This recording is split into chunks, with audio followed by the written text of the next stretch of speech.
Tsaka sir kasi 'di ba parang ang tao ng government kulang 'yan para bantayan ang buong ano, ang buong Pinas, ang buong kahit yung sabihin natin buong Parañaque para meron tayong agency rito yung Parañaque DRRMO, Disaster Risk Reduction Management Office. Pero siyempre, they are equipped, they are knowledgeable, pero hindi sila sasapat na makatulong sa buo.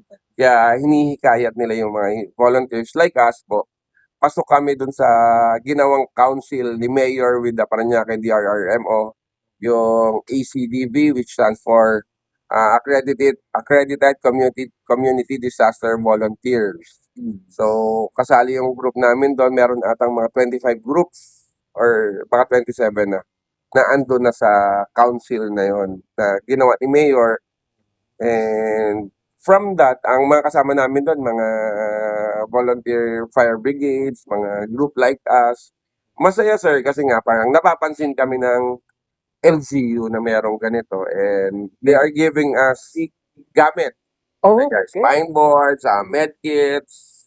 So, nakakatulong yun kasi ang volunteer groups po, lalo na po kami, Yes. wala po kami pondo. Ayun. So, Sarili niyong mga sasakyan, sarili sarili niyong sasakyan. kagamitan. And ako po kasi yung parang sector head ng RG community dito sa Parañaque. And pag leader ka po, abono ka. Sa totoo lang po, abono ka po. Kumbaga, bunot pulsa ka.